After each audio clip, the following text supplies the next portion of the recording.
والصلاة والسلام على أشرف المرسلين سيدنا محمد وعلى آله وصحبه أجمعين ومن تبعهم بإحسان إلى يوم الدين وبعد أيها الإخوة والأخوات السلام عليكم ورحمة الله.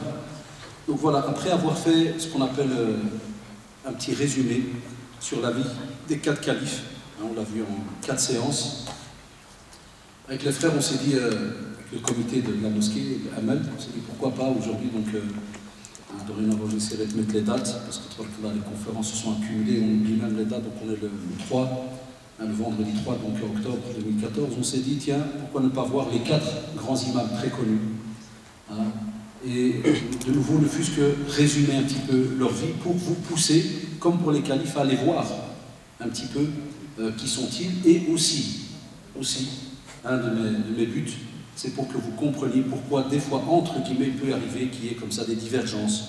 Et comment se fait-il, les savants, et ceci, on entend un tas de choses, hein, des fois, chez nos jeunes, parce que, et je les taquine toujours, hein, parce qu'ils ne veulent pas aller prendre du temps et étudier à leur aise pendant des années, et s'asseoir devant certains profs dans certains instituts, ne fût-ce que pour avoir les bases, pour se lancer eux-mêmes dans certaines recherches, là, vous comprendrez beaucoup mieux certaines choses. Mais, donc, je ne pourrais pas donner l'avis de tous les grands imams, c'est impossible parce qu'il y a un exemple. Et déjà, je vous envoie la biographie, Inch'Allah, le livre, donc il se trouve à la rue de la Limite, à la librairie Dar al-Hadith, à la rue de la Limite, numéro 100, Saint-Josse, station métro Madou. Il fait 400 pages. En français, ils ont essayé de résumer, 400 pages. Donc, aujourd'hui, moi, je vous allège, je vous rends dans la vie d'Abu Hanifa, et après, donc, Inch'Allah, je vous pousse à chaque mois acheter ne fût-ce qu'un des ouvrages, voilà, avec votre argent de poche, et vous verrez, machallah, comment on fait donc ces savants pour redonner donc cette renommée immense. Voilà, parce qu'il paraît les sœurs n'entendent pas. Hein?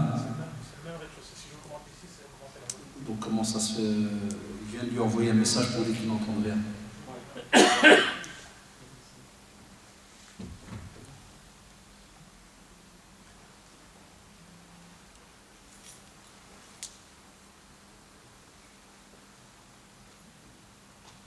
C'est la même chose. Il n'y a pas de bouton là-bas, il n'y a pas un câble, il n'y a rien. Voilà. Tu peux redemander si jamais ils entendent ou on ne sait jamais. Donc, on parle d'Abu Hanifa, qui s'appelle donc Al-Nu'man ibn Thabit, ibn Nu'man, et un des surnoms qu'il avait, on l'appelait donc l'imam al-A'dam, le plus grand, c'est-à-dire le grand imam, tellement il était réputé donc, pour sa science et ses connaissances. Donc on l'appelait l'imam al-A'dam. Donc il y a certaines narrations qui parlent de l'histoire du mariage de ses parents.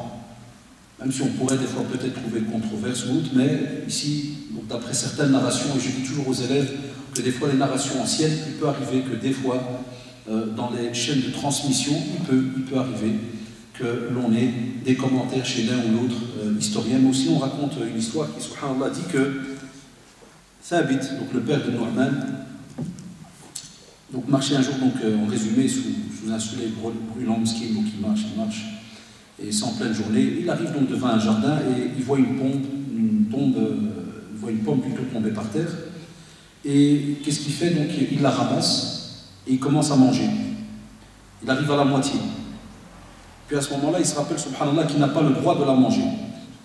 Et qu'il ne peut pas manger quelque chose donc qui ne lui appartient pas. Qu'est-ce qui se fait? Donc il commence à se dire pourquoi est-ce que j'ai touché à cela, puis j'aurais pas dû. Et puis à ce moment, il voit un jardinier venir.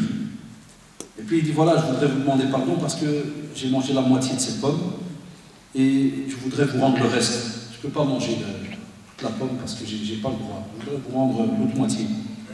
Et le jardinier va lui dire je ne suis pas le propriétaire du jardin et je n'ai pas le pouvoir de t'accorder le pardon. Et subhanallah, donc il lui dit qui est le propriétaire? Alors il lui dit voilà, viens, tu vois la maison là-bas, ben, c'est la maison donc, du propriétaire. Il demande à le voir, il le voit, il lui raconte donc l'histoire, tout ce qui s'est passé. Et le propriétaire, il va lui dire, voilà, moi je te pardonne à une seule condition. Si jamais vous acceptez cette condition, je vous pardonne.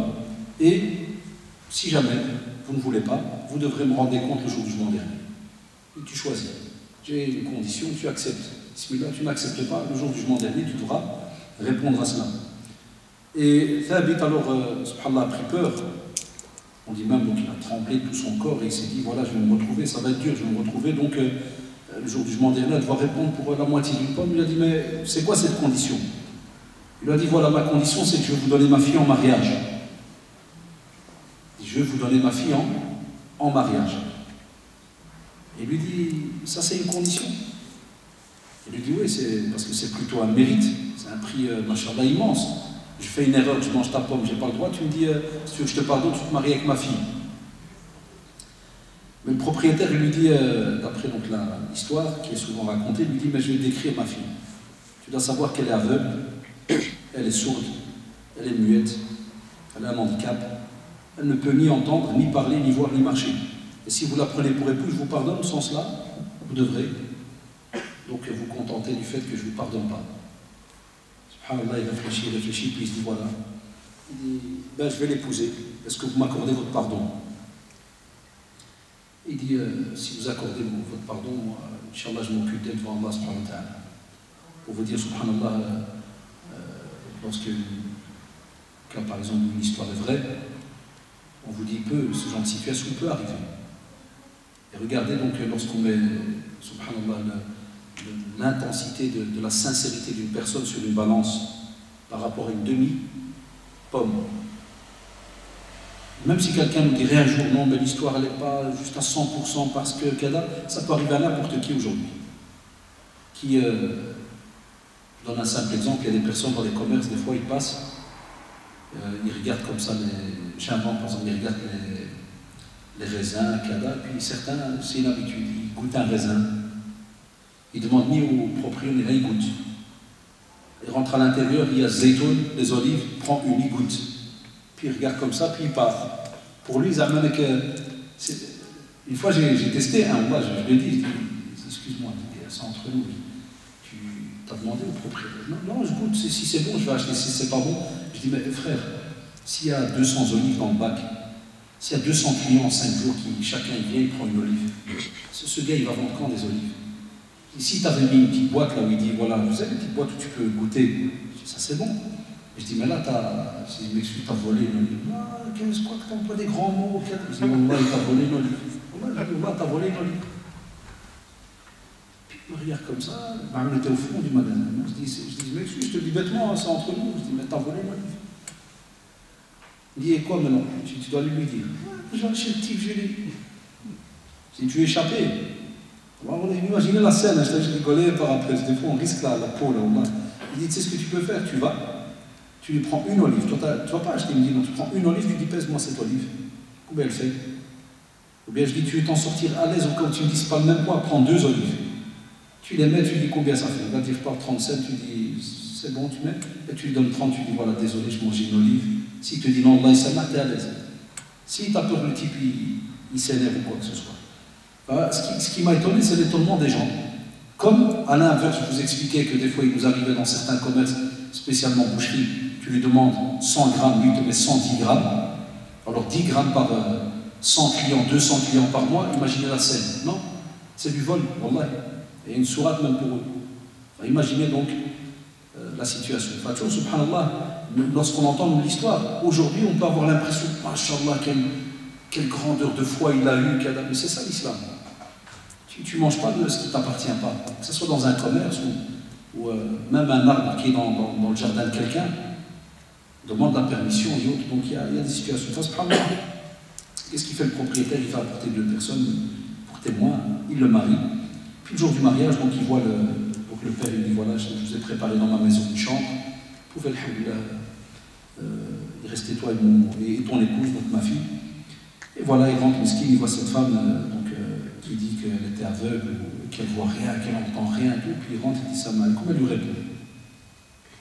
Il dit, votre père, il m'a dit, vous êtes normalement aveugle, vous n'entendez pas, vous ne parlez pas, vous êtes même muette et autres. Enfin, en résumé, il lui dit, mon père, il ne vous a pas menti, parce que justement, voilà, il lui fait un petit résumé sur sa situation, que c'est quelqu'un qui ne regarde pas ce qu'elle ne peut pas regarder, n'entend pas, on n'écoute pas ce qu'elle ne peut pas écouter, ne dit pas ce qu'elle ne peut pas dire, et donc elle est loin de tout ce qui est la médisance, les futilités, et que, effectivement, elle ne va à aucun lieu où il y a quelque chose, subhanallah, de futile, qui est une perte de temps, et qu'elle est beaucoup plus rattachée à l'adoration d'Allah subhanahu wa ta'ala qu'à tout ce qui est les futilités de ce bas monde.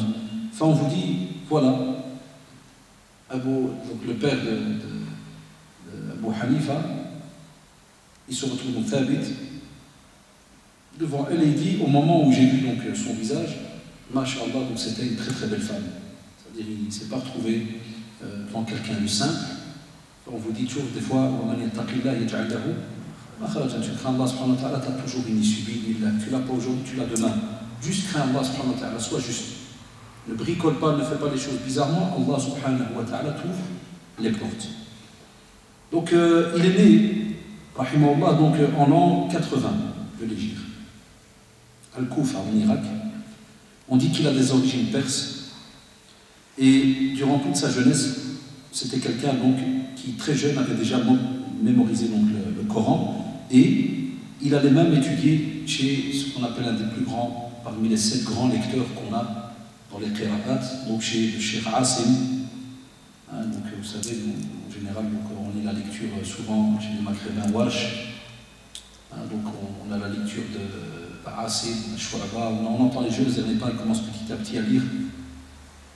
C'est pour ça que dans les cours de qira'at, on te dit فَنَافِعٌ بِطَيِّبَةٍ قَدْ حَضِيَ فَعَنْهُ قَانُونٌ وَوَرْشٌ رَوَيَ. C'est-à-dire Nafi' al-Madani qui est à Médine, qui a mis sur lui comme grands élèves, فَنَافِعٌ بِطَيِّبَةٍ, Tayyiba c'est la ville de Médine, قَدْ حَضِيَ فَعَنْهُ قَانُونٌ وَوَرْشٌ. Donc on a Qanoun et Warsh. Voilà, toutes ces lectures qu'on entend souvent, les Maghrébins ils disent la lecture de Warsh.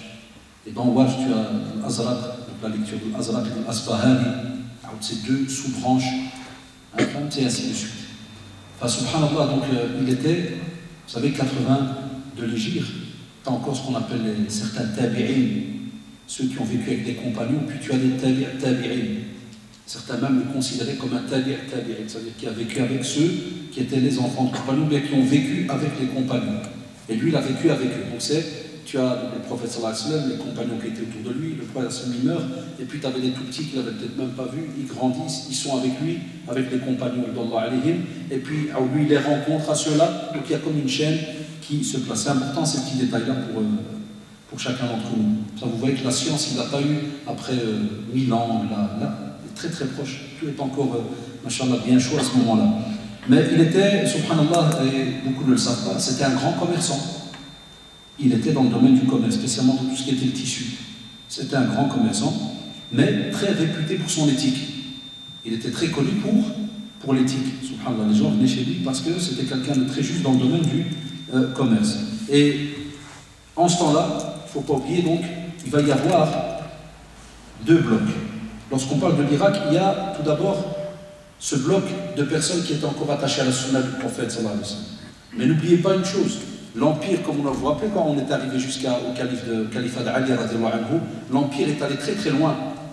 Et à ce moment-là, beaucoup de communautés vont entrer dans l'islam.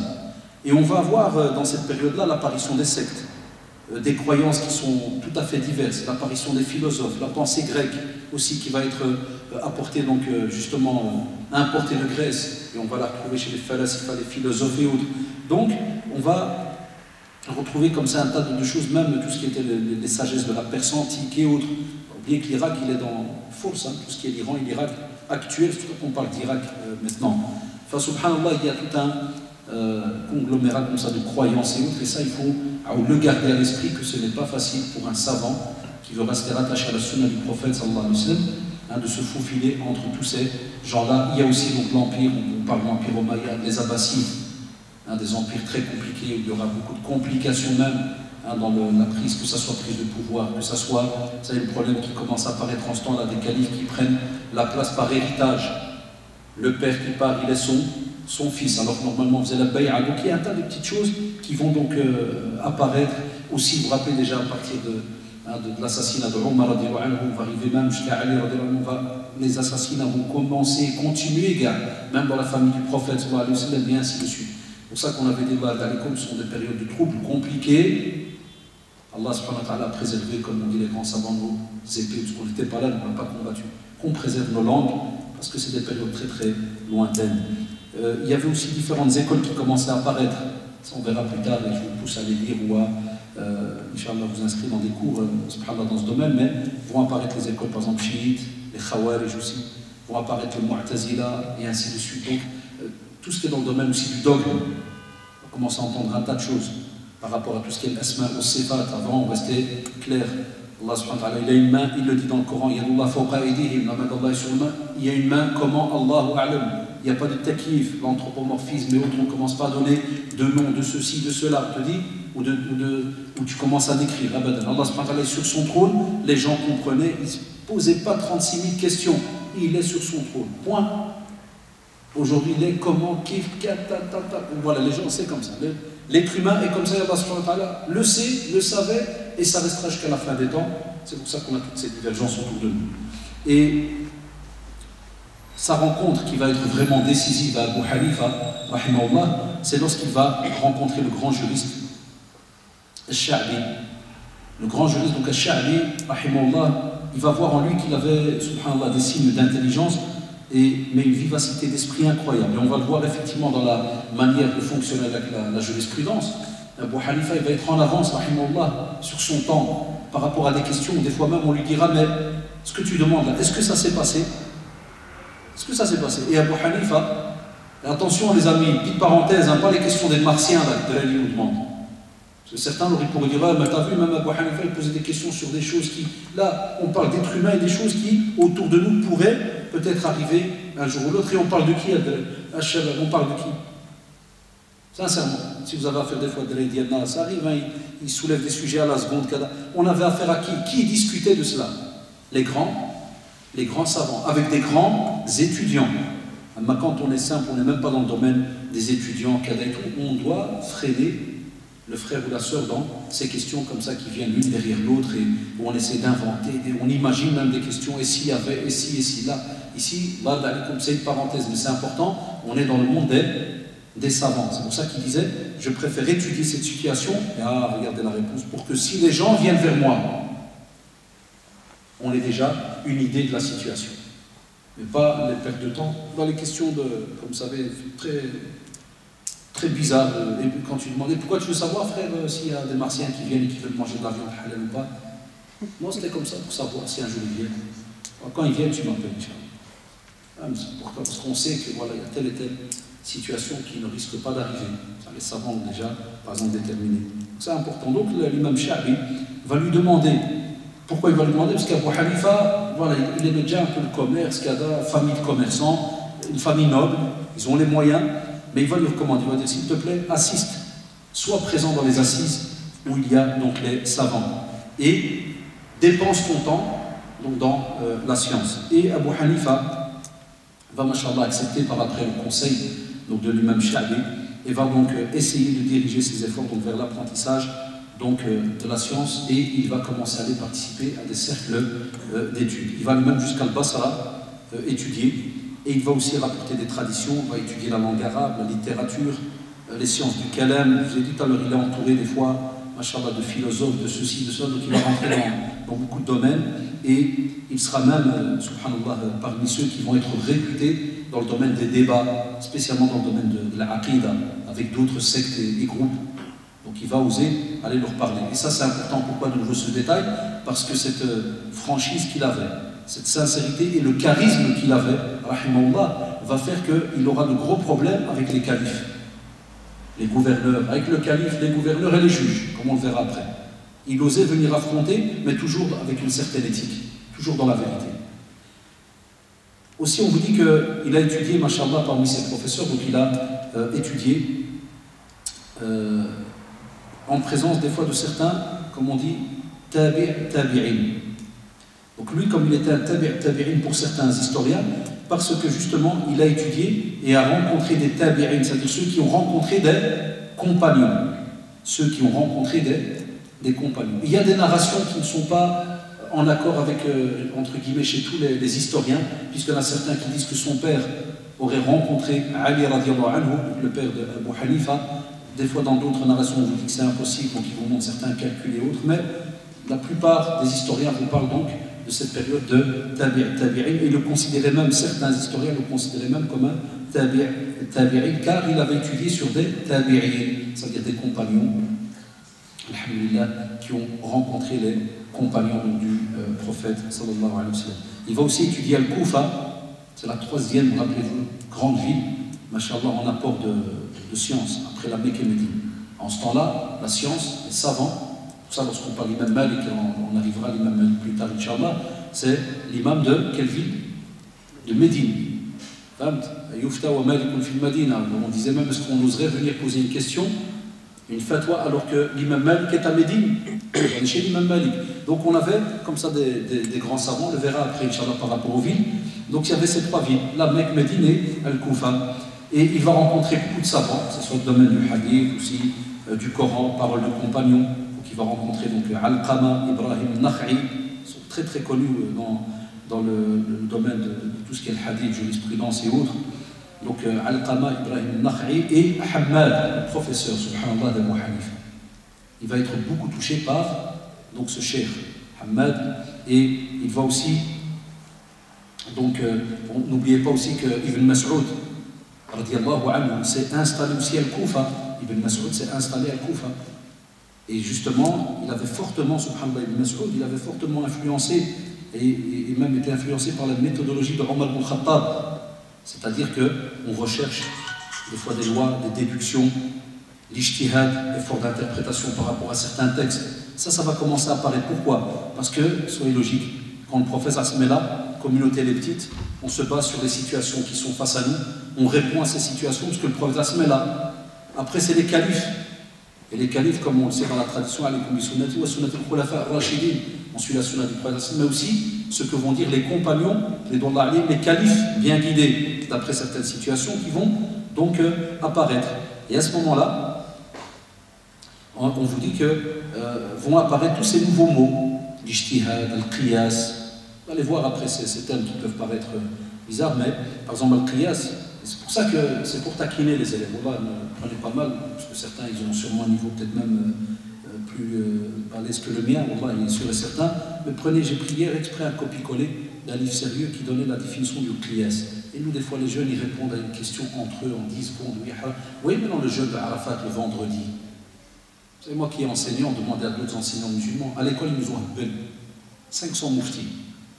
Je passe à la cour comme un tox. Voilà, je baisse ma tête comme j'ai une veste de moto. Des fois, ils ne me reconnaissent pas à la seconde. C'est comme un junkie là. Je mets ma veste et je passe dans la cour. Et je les entends. Haram, halal, haram, non, mokro, non, kada. Je m'arrive, je dis frère, mokro, c'est quoi? Il vaut mieux pas. Non, il vaut mieux pas. Ou là, c'est. Ah, excuse-moi, tu peux lui expliquer? Non, continue à cher. Tout le monde donne des. Il te dit le qiyas, extraire des règles, écoutez bien, extraire des règles pour trouver des solutions à des problèmes ou des situations jusque-là inconnues sur la base de règles elles-mêmes établies sur des questions déjà solutionnées.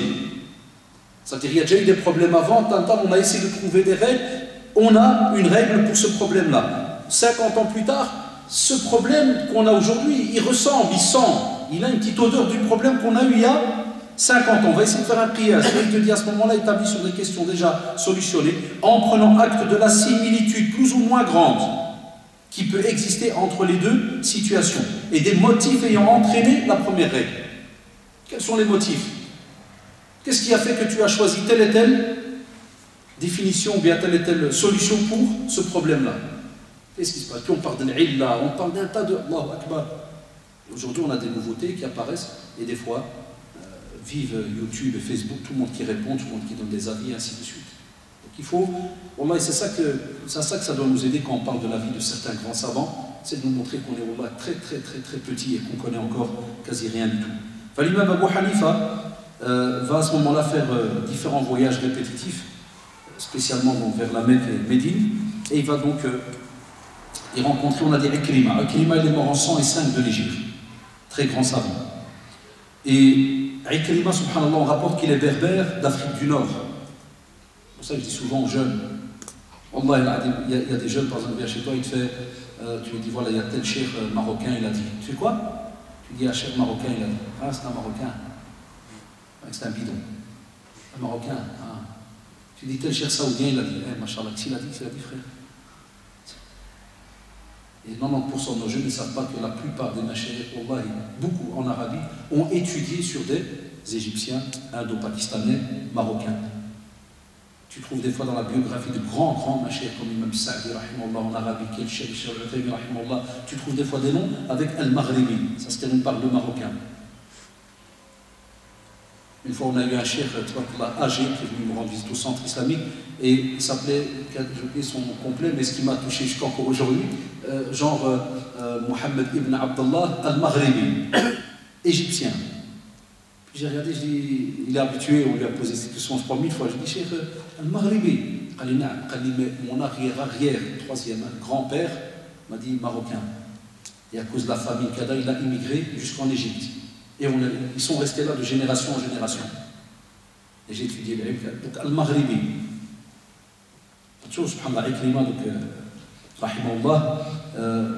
Il était un affranchi de Ibn Abbas, spécialiste dans le hadith, le Coran, le fiqh, une référence à la Mecque. Il va rencontrer, donc on a dit Nafi', lui c'est à Médine, il est mort en 117. C'est lui qui, chez lui, va aussi étudier tout ce qui est le domaine. Donc le Nafi' a appris Afwal.